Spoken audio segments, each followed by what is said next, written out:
기소장 5번째 보겠습니다. 로마서 1장은 성령님께서 인류를 기소하는 기소장입니다. 4가지 제목 때문에 인류를 기소하고 이러한 제목에 해당하는 인간은 영원한 사망을 받아야 마땅하다. 그것이 기소장 내용입니다. 첫 번째, 영적 소경이므로 사망에 처해야 마땅하다. 우상 숭배자이므로 정욕의 노예므로 그리고 부도덕에 빠졌기 때문에 모든 인간은 영원한 형벌에 처해야 마땅하다. 오늘 세 번째, 정욕의 노예 보겠습니다. 24절부터 27절 개역개정으로 먼저 봅니다. 그러므로 하나님께서 그들을 마음의 정욕대로 더러움에 내버려 두사 그들의 몸을 서로 욕되게 하게 하였으니 이는 그들이 하나님의 진리를 거짓 것으로 바꾸어 피조물을 조물주보다 더 경배하고 섬김이라. 주는 곧 영원히 찬송할 이시로다. 아멘. 이 때문에 하나님께서 그들을 부끄러운 욕심에 내버려 두셨으니 곧 그들의 여자들도 순리대로 쓸 것을 바꾸어 영리로 쓰며 그와 같이 남자들도 순리대로 여자 쓰기를 버리고 서로 향하여 음욕이 부릴 듯하며 남자가 남자와 더불어 부끄러운 일을 행하여 그들의 그릇 때문에 상당한 보응을 그들 자신이 받았느니라. 지격을 봅니다. 그러므로 하나님께서 그들을 마음들의 탐심 가운데 넘겨주셨습니다. 자신들 가운데 불결을 향하여 그들의 몸들을 치욕스럽게 하도록 사람들은 하나님의 진리를 거짓 것으로 바꾸었으며 창조하신 분 앞에서 창조물을 예배했고 섬겼습니다. 그분은 영원히 찬양받으실 분이십니다. 아멘. 이것 때문에 하나님은 그들을 치욕의 정력대로 넘겨주셨습니다. 왜냐하면 그들의 여성들이 자연적인 사용을 자유를 거스르는 것으로 바꾸었기 때문입니다. 그리고 마찬가지로 남성들까지도 여성들의 자연적인 사용을 버리고 서로를 향하여 그들의 강한 색정을 불태웠습니다. 남성들이 남성들과 더불어 부끄러운 행위를 하면서 그래서 그들의 잘못으로 피할 수 없는 보응을 받고 있습니다. 오늘 정욕의 노예에 해당하는 이 말씀은 이렇게 시작합니다. 그러므로 라고 시작합니다. 접속사 그러므로는 앞에서 나온 모든 내용 때문에 라는 뜻이죠. 그렇기 때문에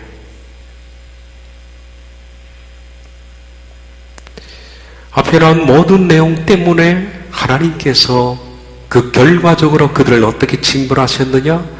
마음의 탐심들 가운데 넘겨주신 것이 징벌 내용입니다. 그 앞에 나와 있는 내용들이 뭘까요? 2가지였습니다.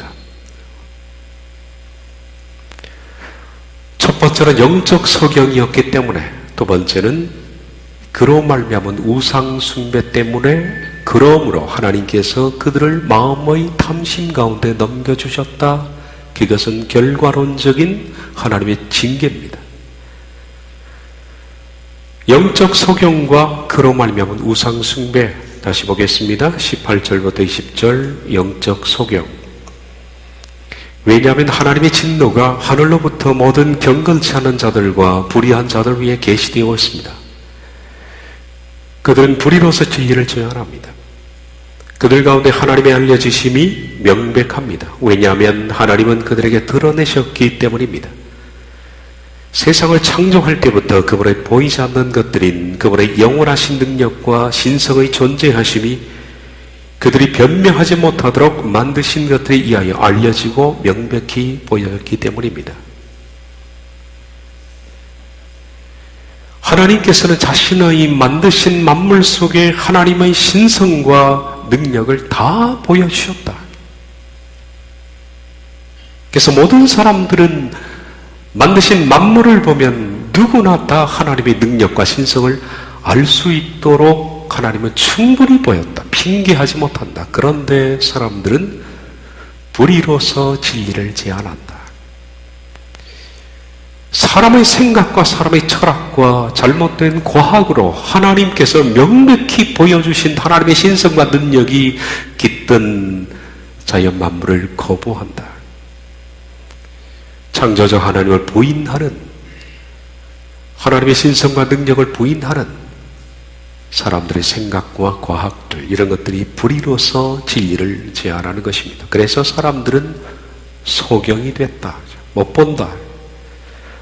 충분히 볼 수 있도록 보여주셨는데 사람들은 못 본다라는 겁니다. 이게 성령께서 보여주신 첫 번째 기소장입니다. 가장 큰 죄목입니다. 그리고 두 번째, 사람들이 못 보니까, 하나님을 못 보니까 하나님 외에 다른 것들을 하나님으로 섬기는 우상 숭배에 빠졌다. 그것이 21절부터 23절 내용이었습니다. 직역을 보겠습니다. 하나님을 알아왔으면서 하나님으로서 영광을 돌리거나 감사하지도 않았습니다. 그와 반대로 그들의 생각 안에서 공허하여졌으며, 말씀드린 것처럼 그들은 생각하면 생각할수록 나빠진다. 사람들은 어떻게 된 건지 생각하면 생각할수록 더 반하나님적으로 나아간다. 그리고 마음도 점점 더 어두워진다. 지혜 있다고 주장하지만 어리석게 되었습니다. 그렇게 해서 사람들은 불멸의 하나님의 영광을 멸하는 사람과 새들과 네 발 가진 것들과 기는 것들의 형상 같은 것들로 바꾸었습니다. 영적 소경, 제일 먼저는 영적 소경이 뭘 나왔습니까? 우상 숭배를 나온. 앞서 말씀드린 것처럼 이 네 가지 기소장은 제일 큰 죄목부터 나오는 겁니다. 근데 제일 큰 제목에서 두 번째, 세 번째가 파생되는 겁니다. 가장 큰 것은 못 보는 겁니다. 영적 소경입니다. 영적으로 못 보니까 우상 숭배를 하게 되는 겁니다. 그리고 영적으로 못 보고 우상 숭배를 하니까 뭐가 됩니까? 정욕의 노예가 되는 겁니다. 역으로 말하면 눈을 뜨게 되면 우상 숭배와 정욕은 사라지게 되어 있습니다. 영적 소경이 되니까 우상 숭배가 되고, 영적 소경과 우상 숭배를 하니까 정욕의 노예가 되었다. 그러므로 24절은 그렇게 시작합니다. 그러므로, 다시 말하, 영적 소경과 우상 숭배가 되었기 때문에, 인간은 영적으로 어두워지고 우상을 숭배하기 때문에, 그러므로 하나님께서 그들에게 세 번째 내리신 징계가 뭐냐? 그들의 마음들의 탐심 가운데 넘겨준 겁니다. 이것이 세 번째 징계입니다. 그러므로 하나님께서 징계하신 대목이 뭡니까? 마음의 탐심 가운데 넘겨준 겁니다. 다시 말하면 마음의 탐심을 가지고 사는 것은 제일 큰 저주입니다. 사람들은 이것이 저주인지 모릅니다. 영적 소경과 우상 숭배 때문에 말미암은 가장 큰 저주가 뭐냐? 하나님이 마음의 탐심을 갖고 살도록 그냥 내버려 둔 겁니다.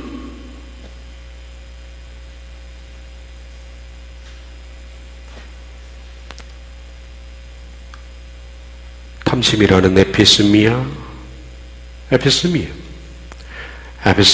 스톰 카르디안, 마음의 탐심. 에피스미아는, 탐심은 이런 뜻을 가지고 있다고 그랬죠. 에피는 뭐뭐에 관하여 라는 뜻이고, 스미아는 초점이 맞춰져 있는 이라는 뜻입니다. 이것은 어떤 사람의 갈망이라든지, 그리고 간절함이라든지, 그리고 육정이라든지 색욕이라든지 이런 것에 마음이 초점이 맞춰져 있는 상태. 사람의 마음이 어디에 초점이 맞춰져 있다? 눈만 뜨면 생각나는 겁니다. 악이 생각나고, 그것이 갈망이 되고 기대가 되고 설렘이 되고, 인간이 이것이 죄인 줄 모릅니다. 마음속에 어떤 무엇에 초점이 맞춰져 있어서 그것이 내 마음의 갈망과 육정이 되는 그것이 저주일까? 사람들은 이것이 저주인지 누가 알겠습니까? 근데 하나님은 하나님의 관점에서 인간을 볼 때 인간의 마음속에 탐욕이 있고 탐욕을 가지고 사는 그 자체가 하나님이 저주를 내리신 겁니다. 그러나 불행하게도 사람은 사람의 관점에서는 이것이 뭔 저주냐? 뭐라고 합니까? 이것이 인간의 본능이다. 그렇게 말하죠. 하나님은 인간이 본능이라는 그것을 가지고 사는 것을 저주라 그러시고 인간은 본능이야. 그렇게 말합니다. 근데 성경의 선언에 의하면 저주입니다. 마음속에 이러한 탐심이 있는 것은 저주입니다.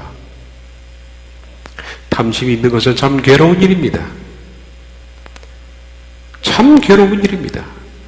사람이 마음에 탐심이 죽게 되면 그렇게 편해질 수가 없습니다. 뭔가 욕망이 있고 뭔가 이루어야 할 것이 있고 뭔가 갈망이 있고 기대감이 있고 그러면 그것 때문에 사람들은 사람과 사람 사이에 미움이 생기게 되고 갈등이 생기게 되며 경쟁심이 생기게 되고 그것에 대한 욕망 그리고 이루고자 하는 마음들 그것을 이루고자 하는 염려, 근심, 라이벌의식 이런 것들로 사람의 마음에 고요함이 사라지게 되는 거죠. 이게 저주입니다, 여러분. 저주예요. 이런 것들이 사람의 마음을 더럽히는 것입니다.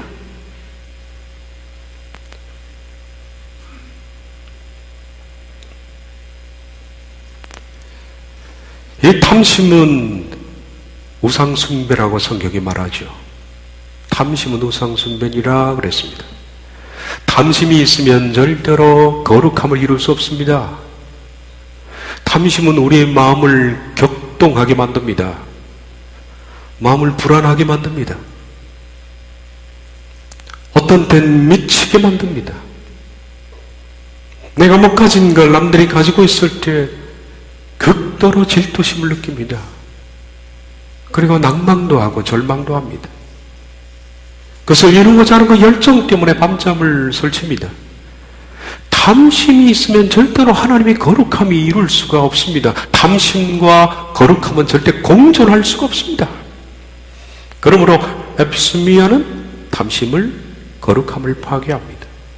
거룩함이 파괴되면 다시 말하면 성령님이 그 속에 있을 수가 없다는 얘기죠. 그러므로 이것은 저주입니다, 여러분. 저주예요. 하나님은 한 사람이 하나님을 닮아가는 거룩성을 잃어버리는 그 자체를 저주라 그렇게 부르십니다. 그런데 어찌된 게 인간은 하나님이 저주다라고 하신 탐심이 있는 그 상태, 탐심 가운데 내버려 두신 것을 사람은 저주라고 얘기하지 않습니다.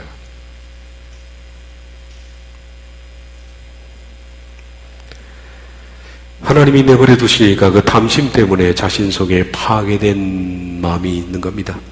그래서 끊임없이 불편한 거예요. 끊임없이 내 마음속에 바람잘 날이 없는 겁니다. 금요일날도 말씀드린 것처럼 사람은 자기 때문에 힘든 겁니다. 실은 타인 때문에 힘든 것이 일이라면 자신 때문에 힘든 게 열입니다. 탐심의 깊이가 그 무게가 클수록 사람은 자기 자신을 지탱해 나가기가 힘이 듭니다. 자기를 끌고 가기가 얼마나 힘듭니까? 너무 무겁기 때문입니다. 끊임없이 내 속에 솟구쳐오르는 욕망을 채워주기도 하고 달래기도 하고 이루지 못하면 좌절하기도 하면서 염려 근심으로 또 질투와 열등감과 교만함 이런 것들로 사람의 마음이 편안함이 없고 힘들고 지치고 괴롭고 역겨운 삶을 계속 사는 겁니다.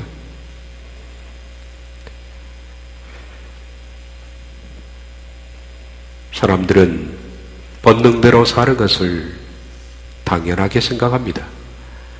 그것은 본능이야 그렇게 말합니다. 그러나 인간이 본능대로 살면 사람이 편해지지가 않습니다.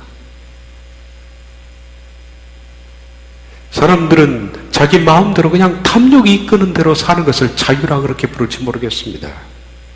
자유야. 그건 내가 자유야. 내 마음대로 사는 것이야.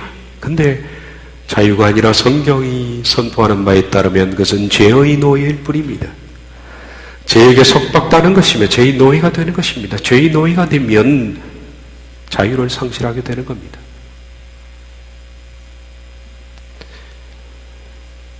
물질의 노예가 되면 자유가 옵니까? 더욱 불편해지죠. 사람의 노예가 되면 자유가 옵니까? 사람을 지독하게 사랑하면 우리가 자유가 옵니까? 더 불편해지죠. 하나님을 사랑하면 사람은 자유를 얻습니다. 거룩함이 주는 자유입니다. 죄를 사랑하거나 죄인된 사람을 사랑하거나 그 감정에 얽매 있는 사람은 더욱 바람잘 날 없습니다. 죄의 노예가 되면 사람은 불편하기 짝이 없습니다. 그러므로 진정한 자유는 하나님 안에 있는 것이고, 아이러니하게 하나님에게 자유를 얻기 위해서는 하나님의 노예가 되는 것밖에 없습니다. 하나님의 노예가 될 때, 진리에게 묶일 때 사람은 자유가 오는 것입니다. 요한복음 8장에 말씀하셨죠. 진리를 알지니 진리가 너희를 자유케 하리라. 진리가 우리 속에 들어오면 진리가 하는 일은 사람의 탐심을 죽이는 겁니다. 탐심의 뜨거운 불을 끄는 겁니다. 그러면 우리가 얼마나 편해집니까? 얼마나 편해지는지 모릅니다. 자유라는 것은 하나님께 묶일 때 오는 것이다. 마태복음 11장 28절에 30절 직역을 봅니다. 나에게 오라 너희 모든 수고하고 짐을 지고 있는 자들아, 내가 너희를 쉬게 할 것이다. 너희 위에 나의 금멍에를 지라. 그리고 나로부터 배우라. 왜냐하면 나는 마음만이 온유하고 겸손하기 때문이다. 너희 헌들이 쉼을 발견할 것이기 때문이다. 왜냐하면 나의 금멍에는 쉽고 나의 짐은 가볍기 때문이다. 이건 별로 어려운 것이 아닙니다. 너희들은 내게 와서 내 멍에를 베라. 그러면 멍에는 소감해는 겁니다. 주님에게 속박당해라. 그러면 너희 마음이 진정으로 쉼을 발견할 것이다. 평화가 뭔지를 너희가 배울 것이다. 그렇게 말합니다. 그러므로 사람이 자유롭게 되는 것은 본능, 이 죄악을 따라 사는 것은 하나님의 저주라고 그랬습니다. 탐심을 따라 사는 것, 탐심을 내 속에 방치해두고 사는 것은 저주입니다. 그러나 사람이 하나님께 묶일 때, 진리의 노예가 되어서 속박당할 때 비로소 사람은 고요함을 얻는다. 평화를 얻는다. 탐심은 채워져서 자유가 오는 것이 아니라 탐심은 불을 꺼야 자유가 오는 겁니다. 탐심이라는 용광로에서 뜨겁게 솟구치는 이 불을 꺼야 합니다. 불을 끄게 되면 사람의 마음은 평화가 온다. 그러나 대부분의 사람들은 이것이 저주라는 것을 잘 모릅니다. 그러므로 하나님께서 그들을 마음대로 이 탐심 가운데 넘겨주셨습니다. 큰 저주입니다. 사람들이 하나님을 잘 몰라 영적 소경이 되었습니다. 그리고 두 번째, 영적 소경이 되고 그들은 또한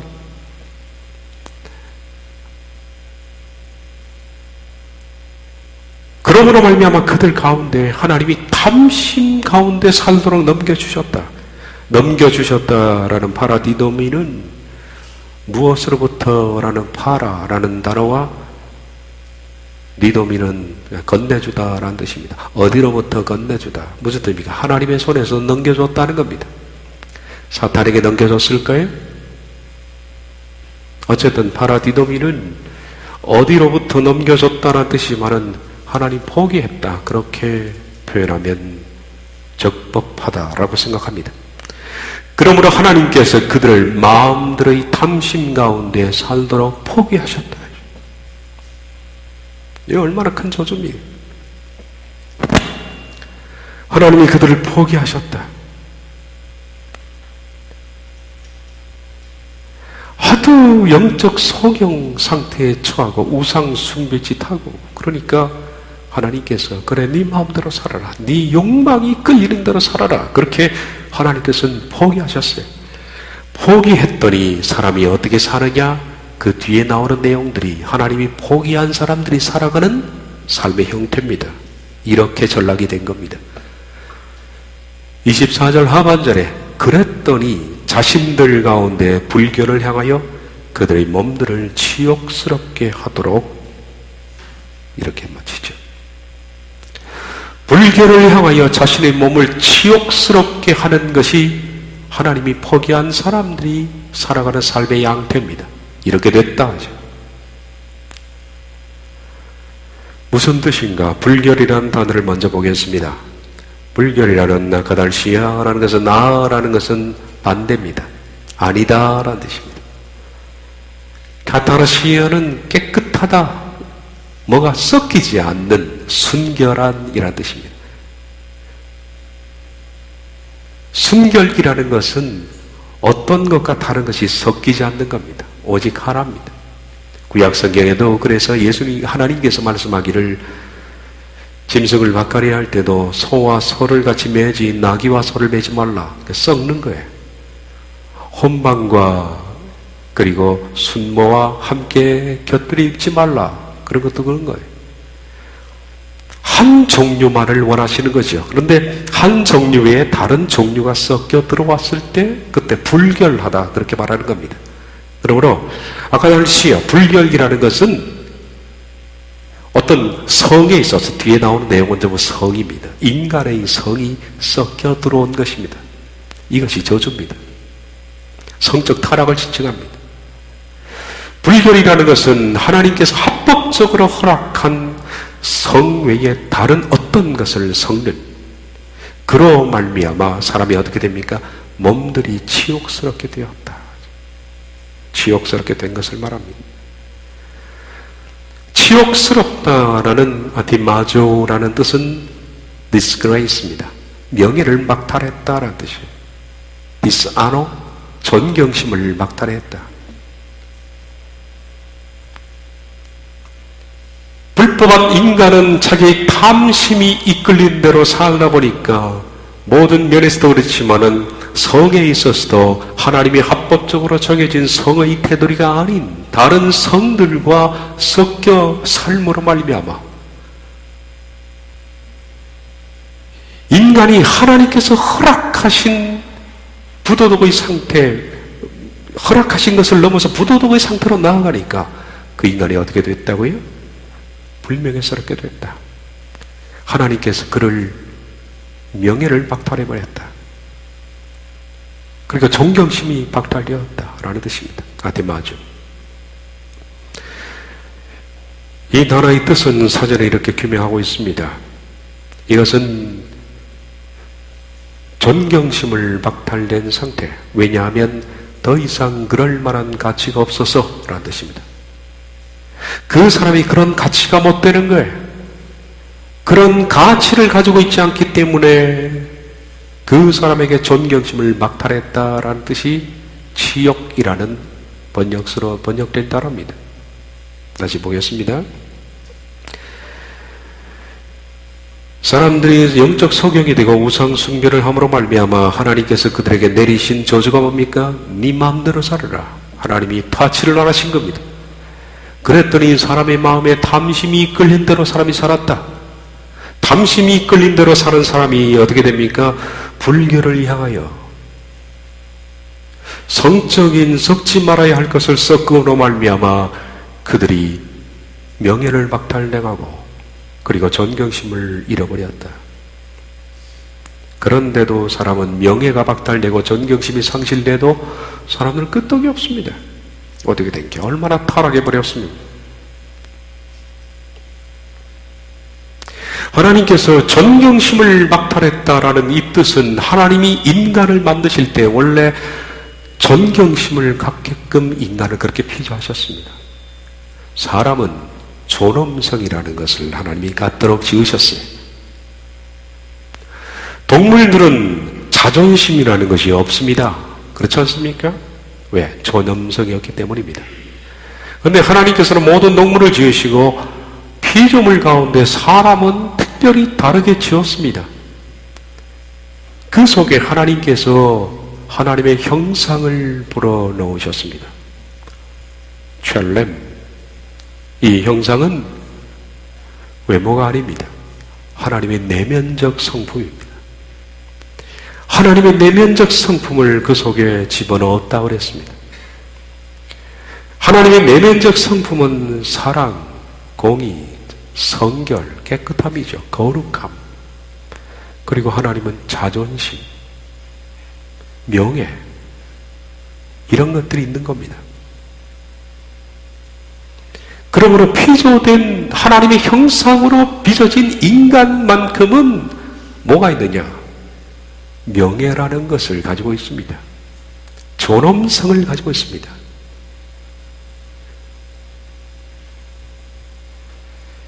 다윗은 시편 8편에서 그렇게 말합니다.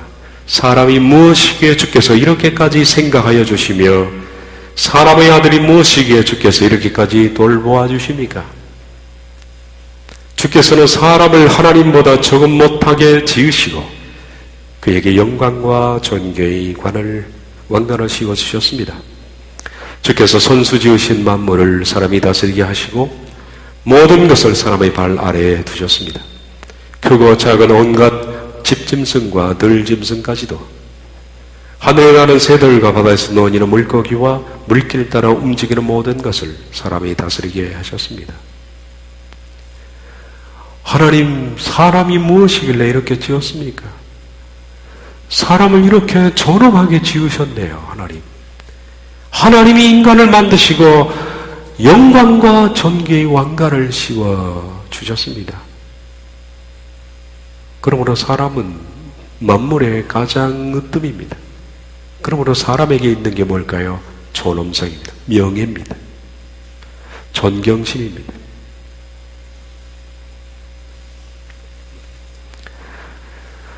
모든 피조물을 통치하는 통치자로 하나님이 창조하셨고 걸맞는 형상을 집어넣었기 때문에 피조물에게는 없는 존엄성이 있다는 겁니다. 그래서 사람은 한푼 없어 남에게 구걸하는 엎드리는 거지에게도 우리가 함부로 대하면 그 사람의 존엄성 때문에 발끈합니다. 그렇지 않습니까?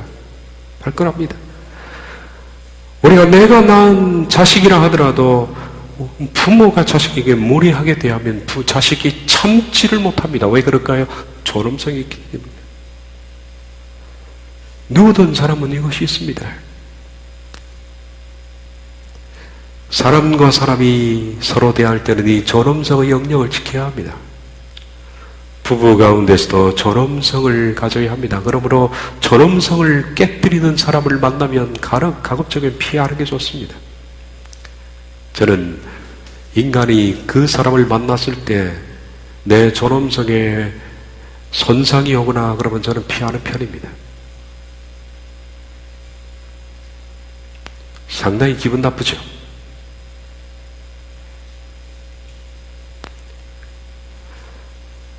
이 존엄성은 사람이 피조물을 대할 때도 나타납니다.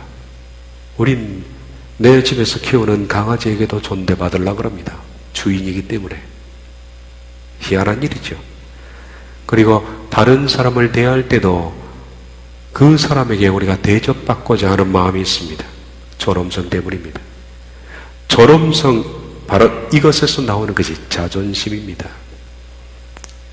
그래서 우리가 어떤 것보다 자존심이 상하게 되면 아주 불쾌하지 않습니까? 비록 우리가 타락한 사람이지만은 이 존엄성이 있기 때문에 자존심에 손상을 입을 때 격분합니다. 그리고 심지어는 자살까지도 합니다. 인터넷에 올려진 댓글을 보고 존엄성에 해가 되면 사람이 자살하는 거예요. 그러니까 존엄성에 해를 가하는 말 한마디가 칼입니다. 칼로 사람을 죽여서만 사람이 죽는 것이 아니죠. 말로도 사람을 죽입니다. 이게 존엄성 살인이라 그렇게 말합니다. 얼마나 많은지 모릅니다. 시대가 악해지니까 사람들이 존엄성을 함부로 짓밟습니다.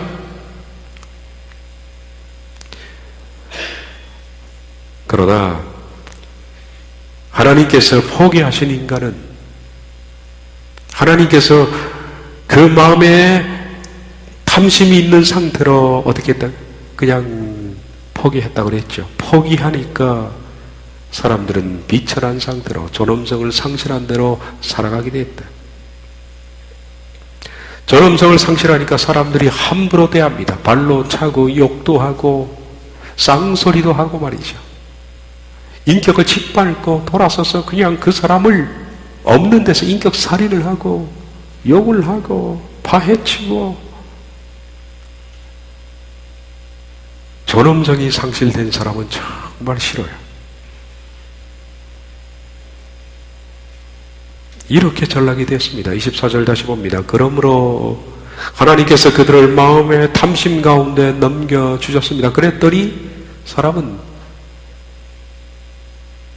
성적 불결을 향하게 됐고 하나님께서 그렇게 고귀하게 존엄있게 창조한 몸들을 하나님이 인간의 몸은 존엄성 있게 왕관을 씌울 만큼 그렇게 존엄하게 만들었는데 그 몸들을 불결 때문에 명예를 더럽히고 스스로 존경심을 막탈하면서 존엄성을 다 망쳐버렸다. 하나님이 창조하신 피조물을 다 망쳐버렸다는 겁니다. 인간이. 아티마조, 지옥, 제가 말씀드렸죠? 명예박탈, 존경심 박탈. 그러므로 성적인 불결은 자신의 존엄성을 격하시키는 것이고 서로에 의해서 존경심과 명예를 박탈하는 행위입니다. 사람들은 거기에 머물지 않았습니다. 그리고 더 악한 쪽으로 나갔다. 25절에서 27절 상반절 사람들은 하나님의 진리를 거짓으로 바꾸었으며 창조하신 분 앞에 창조물을 예배했고 섬겼습니다. 그분은 영원히 찬양받으실 분입니다. 아멘. 이것 때문에 하나님은 그들을 치욕의 정령으로 넘겨주셨습니다. 왜냐하면 그들의 여성들이 자연적인 사용을 자유를 거스르는 것으로 바꾸었기 때문입니다. 그리고 마찬가지로 남성들까지도 여성들의 자연적인 사용을 버리고 서로를 향하여 그들의 강한 색정을 불태웠습니다. 이제 한층 더 나가는 겁니다. 한층 더.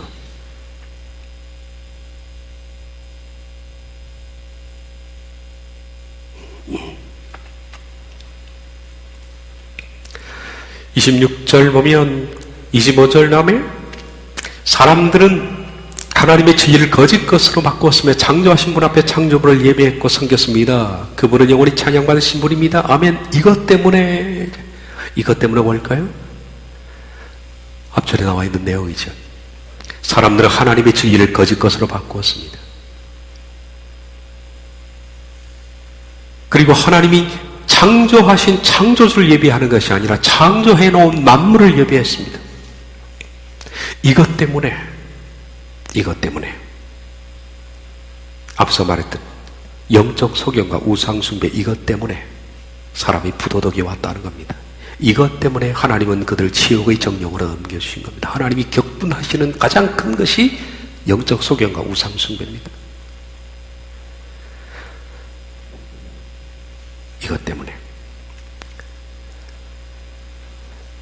영적 소경과 우상숭배 때문에 인간은 자기의 존엄성을 격화시키는 성적 부도덕에 빠지게 되었습니다. 성적 부도덕에 빠지게 된 인간은 이런 상태가 있다. 여성은 이렇고 남성은 이렇다라는 얘기입니다. 먼저 여성을 봅니다. 그들의 여성들이 자연적인 사용을 자연을 거스르는 것으로 바꾸었기 때문입니다. 자연적인 사용, 우리 개역개정 성경에는 뭐라고 나와 있죠? 뭐를 바꿨다고 그랬습니까? 네? 순리죠. 순리에 해당하는 것이 자연적인 사용입니다, 원래는. 자연적인 사용이라는 것은 푸시켄 쿠라신. 이 푸시켄이라는 것은 자연적인 내추럴입니다. 그리고 본능에 따른 이런 뜻입니다. 자연에 따른. 그리고 크레시스가 사형입니다. 그러니까 하나님께서 인간을 창조하실 때 그 속에 하나님께서 넌 이렇게 써라 라는 사용 설명서를 집어넣은 겁니다. 사용 설명서. 그 사용 설명서 중에 성이라는 설명서, 인간의 성은 이때만 써라 라고 사용 설명서를 준 겁니다. 이게 본능적 상태라 그렇게 말하는 겁니다. 여기서 자연적인 사용이에요. 여성들의 성을 향하여 하나님께서는 너는 이렇게만 이 성을 써야 한다라는 사용 설명서를 줬는데 그것을 거스리는 것으로 바꿨다 이렇게 말하는 겁니다. 이건 창조의 본능을 거스리는 겁니다. 타고난 대로, 본능대로, 본래대로, 자연적 질서대로 하나님께서는 어떤 방식을 집어넣습니다. 그러면 그 성은 어떤 방식을 넣었을까요? 원래 하나님께서 인간을 만드시고 부부로 부르셨습니다. 아담 하와를 일부일처제입니다. 그리고 생육하고 번성하라, 땅에 충만하라 그렇게 말씀했습니다. 결혼해서 성적 생활을 하고 그리고 점점 자녀가 많아져서 충만하라. 그게 우글우글한 뜻이거든요. 우글우글 모여 살아라. 그렇게 하나님 말씀하셨습니다. 그러니까 인간의 성은 부부 안에만 머물러야 합니다. 이게 일부일처입니다. 인간의 성은 이 테두리 안에서는 자유롭습니다. 그건 죄가 아닙니다. 하나님 그 안에 쓰도록 사용 설명서를 주었습니다. 그런데 이 테두리를 넘어가는 것이 죄입니다. 그리고 죄가 되니까 인간의 존엄성이 파괴된다. 이렇게 말합니다. 잠언서 5장 15절에서 21절 봅니다. 너는 내 우물의 물을 마시고, 여기 우물의 물이라는 것은 내 아내를 말합니다. 네 아내와 성적 관계를 맺고 라는 뜻입니다. 너는 내 우물의 물을 마시고 내 샘에서 솟아나는 물을 마시라. 어찌하여 내 샘물을 바깥으로 흘러보내며 그 물주기를 거리로 흘러 보내려 하느냐. 그 물은 너 혼자만의 것으로 삼고 다른 사람들과 나누지 말라. 내 샘이 복된 줄 알고 내가 젊어서 맞은 아내와 더불어 즐거워하라. 아내는 사랑스러운 암사슴 아름다운 암노로 그의 품을 언제나 만족스럽게 생각하고 그의 사랑을 언제나 사모하여라. 내 아들아 어찌하여 음행하는 여자를 사모하며 외간 여자의 가슴을 껴안겠느냐. 주님의 눈은 사람의 길을 지켜보시며 그 모든 길을 살펴보신다. 이렇게 성은 하나님이 이렇게 써라라는 테두리 안에서만 자유롭고 그렇게 사용되어야 하는데 여성들은 이러한 자연적인 본능 설명서를 뛰어넘어서 그것을 거스르는 것으로 바꿨습니다. 이것이 뭡니까? 저주라는 겁니다. 이건 저주받은 것이고 그리고 한결 나아가서는 하나님이 손을 놓은 상태예요. 그러면 자연을 거스르는 것, 이것은 여성들의 매춘행위, 불륜, 동성애, 기타 여러 가지를 의미할 겁니다. 그러면 남자는 어떤가? 27절 상반절을 보면 그리고 마찬가지로 남성들까지도 여성들의 자연적인 사용을 버리고 서로를 향하여 그들의 강한 색정을 불태웠습니다. 동성애가 나오는 겁니다. 남성들도 하나님께서는 네 아내와 성을 쓰라라고 했지만 그 테두리를 넘어서서 남자끼리 향하여 색정을 불태웠다 그렇게 말합니다. 색정이라고 번역된 오렉시스라는 이 단어는 강한 갈망입니다. 그리고 욕망입니다. 러스트, 욕망입니다. 이것은 식욕을 의미할 때도 씁니다. appetite. 근데 여기서는 성을 말하죠. 그러면서 러스트가 해당되는 단어입니다. 아주 강한 색정. 하나님께서 부부 안에 남자와 여자의 성을 묶어 두셨는데 남성들이 그것을 뛰어넘어서 남성끼리 남성끼리 색장을 불태웠다라는 가요마이라는 것은 역정으로 불이 났다. 그리고 불꽃이 튄다라는 뜻입니다.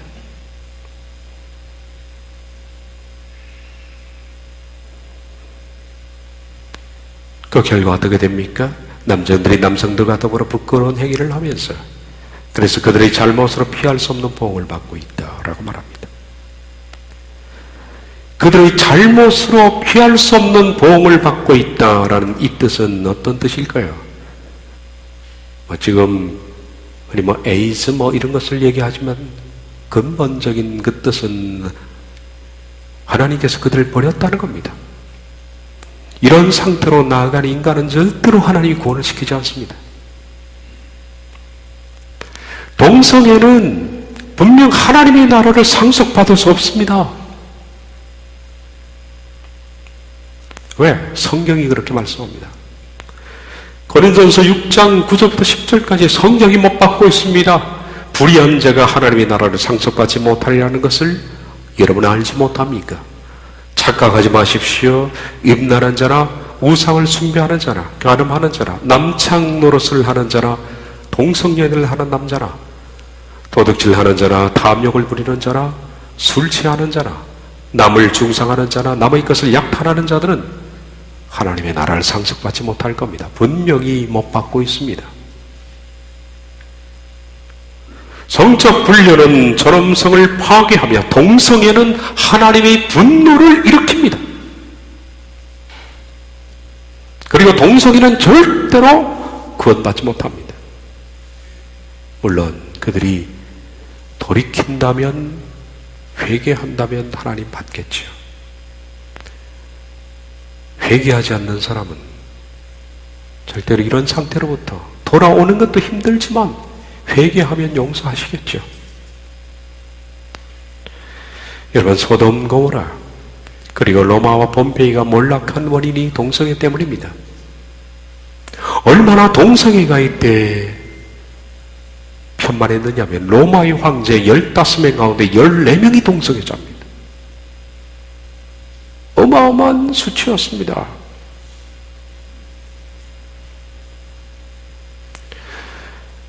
제가 중학교 때인가 아주 중학생답지 않은 책을 하나 읽었습니다. 명상록이라고요. 명상록. 수업 시간에 뒤에 몰래 선생님 몰래 이렇게 아주 깊이 읽었는데 뭔 뜻인지도 잘 몰랐는데 어찌 그래 마음이 끌고 편해지는지 몰랐어요. 깊이 탐독하고 또 탐독했습니다. 그것을 쓴 사람이 로마의 황제였습니다. 마르크스 아울렐리우스. 나중에 보니까 그 사람이 동성연애자더라고요. 그리고 기독교 대박해했던 황제 중에 한 명입니다. 로마 황제 15명 가운데 14명이 동성연애자였고, 여러분 소크라테스가 동성연애였다는 사실은 사람이 잘 모르고 있습니다. 동성연애자입니다. 그래서 그의 아내가 그렇게 화가 나가지고 길길이 뛴 이유로 우리가 알 수 있을 것 같습니다.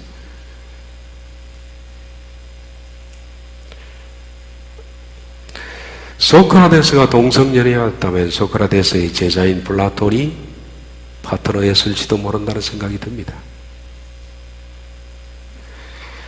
우리나라도요, 신라 36대 해공왕이 최초의 동성연애자였다고 역사가 기록하고 있습니다. 삼국유사에 나오는 얘기인데 해공왕은 여자의 옷을 입고 속옷도 여자 속옷을 입었다 그렇게 나와 있어요. 그래서 하도 망측해서 신하들이 왕을 잡아 죽였다네. 그게 해공왕입니다. 고려시대 공민왕도 동성연애자였다고 역사가 기록하고 있습니다. 남자 동성연애자를 게이라 부르고 여자를 레즈비언이라 그럽니다. 레즈비언이라는 이 단어의 뜻은 그리스 시대에 그들이 모여 살았던 섬에서 여자 동성연애자들끼리만 모여 살았던 레스보스라는 섬에서 나온 단어가 레즈비언입니다. 다시 말하면 얼마나 그리스 사회에 동성연애가 보편적이 되었는가 하는 것을 알 수 있는 대목 중에 하나입니다. 게다가 게이라는 이 뜻, 남자 동성애자를 호모라 그러지 않고 게이라 그렇게 부릅니다. 호모라는 것은 같아라는 뜻이요. 같은 것끼리 이란 뜻인데 요즘은 남성 동성연애자를 호모라고 잘 부르지 않습니다. 게이라 그럽니다. 게이라는 뜻은 영어에서 즐겁다라는 뜻이거든요. 즐겁다. 얼마나 즐거우면 게이라 그럴까요? 쾌락의 극치랍니다. 쾌락의 극치. 그만큼 남자들이 동성연애를 통해서 쾌락의 극치를 맛보고 그렇다면 한 번 빠지면 남자들이 못 태어나온다는 얘기죠. 이것이 왜 그렇게 쾌락적인지는 모르겠습니다. 그런데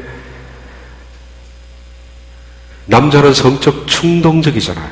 여자에 비해서 성이 충동적입니다. 그리고 성에 대한 갈망이 여자보다 훨씬 더합니다. 그러다니까 남자와 남자끼리 만나놓으니까 이것이 불이 붙는 겁니다. 그래서 게이라는 단어가 나온 것 같습니다.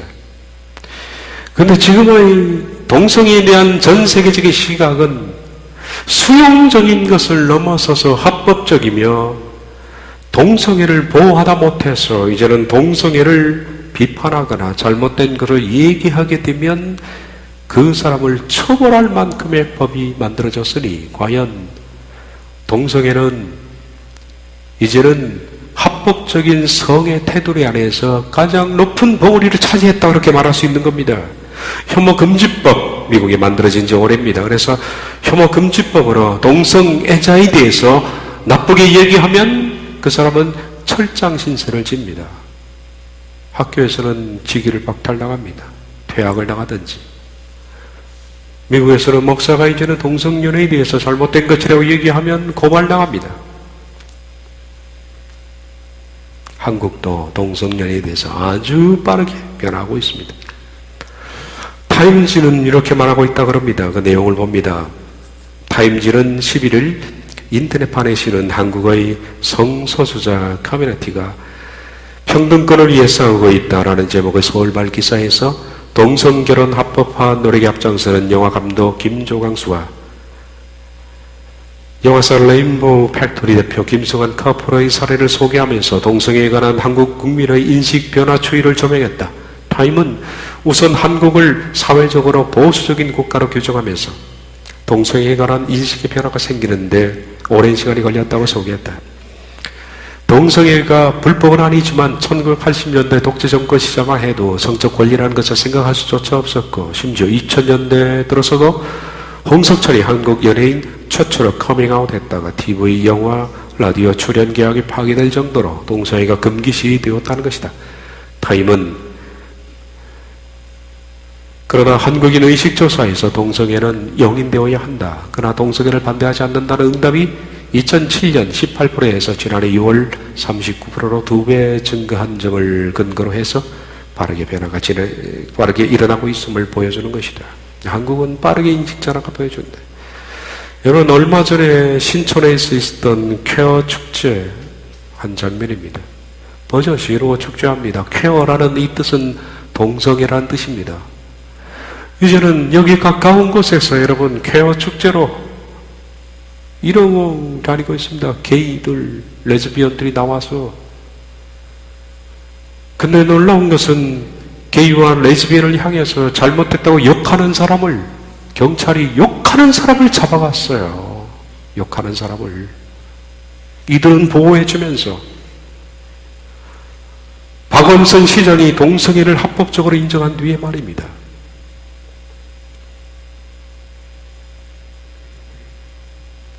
게다가 뉴스를 통해서 본 것이겠지만 미국 장로교회가 이번 달 14일에서 20일 사이에 열린 제221차 총회에서 동성애 목사 안수에 이어 동성결혼을 허용을 했습니다. 이제는 동성애 목사도 설교할 수 있고요. 그리고 동성결혼을 허용을 했다. 미 장로교회 라다 총회장은 이 두 가지 결정이 깊은 사고와 토론, 기도를 통해 이루어졌다. 미국 장로교 전체가 일정 기간 동안 이러한 조치를 해석하게 될 것이라고 하면서 오늘 총회의 결정은 하나님의 음성을 듣고 하나님의 뜻을 알기 위한 깊은 분별의 결과로 이루어졌다는 것을 알아달라. 이런 망언을 하고 있습니다. 여러분, 이 여자가 임보라 목사인데요.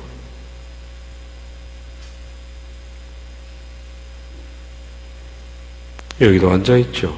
김조광수, 김성환 이 커플이 결혼을 발표하는데 옆에 이러고 앉아있습니다. 동성애 커플인 이 김조광수와 김성환 씨가 서기동 카페에서 기자회견을 열어서 앞으로 한 달 뒤에 결혼식을 하게 되는데 하객 명단을 발표하는데 그 중에 임보라 목사가 들어있었다는 거죠. 그리고 지금 현재 동성애에 대해서 찬성을 보내고 있는, 찬성을 보낼 뿐만 아니라 어떤 목사들은 동성애는 보호되어야 된다. 왜냐하면 그들 질병이다. 환자라는 차원에서 꺼내요. 하나님은 맞아 죽을 놈들이라 그러는데 이들은 환자니까, 그리고 성소수자를 보호한다. 그것이 하나님의 사랑이다. 그렇게 말하지요. 그렇게 말하는 목사들의 수가 점점 늘어나고 있는 판국입니다. 국회의원, 변호사, 영화감독, 배우, 동성애 모임 등 1,000명의 인사들이 하객 명단에 포함됐다. 이들 중에는 섬돌향림교회 임보라 목사도 들어가 있다. 2007년 차별금지법 논란 때 성소수자 인권운동에 힘써온 임보라 목사는 이날 기자회견에서도 참석해 이들의 결혼식에 지지의사를 밝혔다. 임 목사는 김조광수, 김승환 씨의 결혼에 하나님의 축복이 함께하길 기원하는 마음으로 이 자리에 함께했다며 이번 결혼이 두 사람의 이벤트가 아니라 진정한 인권을 드러내는 계기가 될 것을 바란다고 축구했다. 또 김조광수 감독이 결혼식 축의금을 성소수자 인권재단 및 탈가정 청소년을 돌보는 신나는 센터 건립에 사용하겠다고 밝힌 데 대해 축하하는 마음들이 모아져 공동의 선을 이루게 될 것이라고 덧붙였다. 임 목사는 회견 후 본지 기자와 만난 자리에서 한국 기독교가 동성애를 바라보는 시각을 바꿔야 한다고 강조했다. 그는 그간 동성애가 질병이 아니며 동성애를 죄악시하는 주류 기독교의 성서 해석 방식이 문제가 있다고 주장해왔다. 그는 그동안 결혼은 남녀의 결합만을 당연시하고 이성 중심의 것으로 받아들였다며 하지만 결혼의 신성한 의미는 두 사람의 관계, 헌신, 사랑에 있다. 아니, 결혼이 관계와 헌신과 사랑의 말이 있습니까? 그렇게 되면 동물과 관계를 가까이 하는 관계가 되고 동물에게 헌신하고 동물과 사랑하고 동물하고 결혼하는 것이요. 이렇게 되면 도대체 이런 사람이 목사라는 게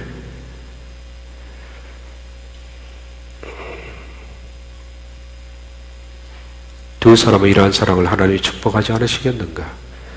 개신교는 사람과 사람이 사랑하는 결혼의 진정한 의미를 바라보는 시각으로 변화해야 된다. 성경은 동성애는 절대로 안 된다 라고 했는데 그는 사랑하면 괜찮다 그렇게 말합니다. 여러분, 이것이 세 번째 기소장입니다. 인간은 영적 소경이 되고 우상 숭배자가 되고 그 결과 하나님께서 손을 놔버린 인간에게 발생되는 게 뭡니까? 하나님께서 인간을 존엄하게 만든 자기 몸을 잘못된 성과 동성애로 스스로 자기의 왕관을 벗어 던져버리고 명예를 박탈하고 사람의 존귀함을 박탈해서 짐승보다 못한 인간으로 전락되게 된 것, 영원한 지옥에 떨어져야 마땅하다. 이것이 세 번째 기소장입니다. 이러한 인간은 사형에 해당해야 마땅하다 라는 것이 하나님의 말씀입니다. 기도하겠습니다.